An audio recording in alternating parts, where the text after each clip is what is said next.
ఏపీలో వైసీపీ అధినేత పులివెందుల ఎమ్మెల్యే మాజీ ముఖ్యమంత్రి వైఎస్ జగన్మోహన్ రెడ్డి అసెంబ్లీకి రాకపోవడంపై చర్చ జరుగుతూనే ఉంది. ఈసారి అసెంబ్లీ సమావేశాలకు జగన్ను రప్పించేందుకు స్పీకర్ అయ్యన్న పాత్రుడు సహా ప్రభుత్వ పెద్దలు తీవ్ర ప్రయత్నమే చేశారు. ఓ దశలో జగన్ అసెంబ్లీకి రాకపోతే ఆయనపై అనర్హత వేటు వేస్తామని, దీంతో పులివెందులకు ఉప ఎన్నికలు వస్తుందంటూ బెదిరింపులకు కూడా దిగారు. అయినా ఆయన మాత్రం ససేమిరా అంటూ ఉండిపోయారు.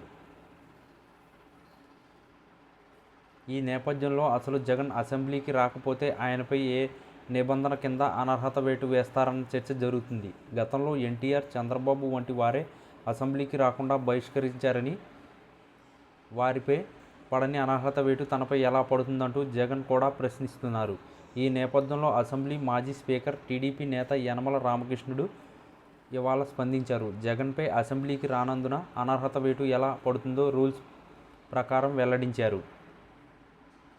జగన్ వరుసగా అసెంబ్లీకి రాకుండా ఉండిపోవడంపై స్పందించిన మాజీ స్పీకర్ యనమల రామకృష్ణుడు ముందుగా ఆయన రాజ్యాంగంలోని ఆర్టికల్ 188, ఆర్టికల్ 194 చదువుకోవాలని సూచించారు. ఆ నిబంధనల అర్థం చూసుకుంటే జగన్కు సందేహాలు రావని యనమల తెలిపారు. ఒకవేళ అవి అర్థం కాకపోతే న్యాయవాదుల్ని అడగాలని కూడా జగన్కు ఆయన సూచించారు.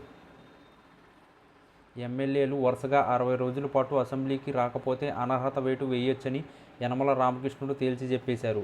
అంతేకాదు, ఇవాళ అనర్హత వేటు పడిన ఎమ్మెల్యేలు తిరిగి అసెంబ్లీ ఎన్నికల్లో పోటీ చేయవచ్చా లేదా అనేది కూడా కోర్టు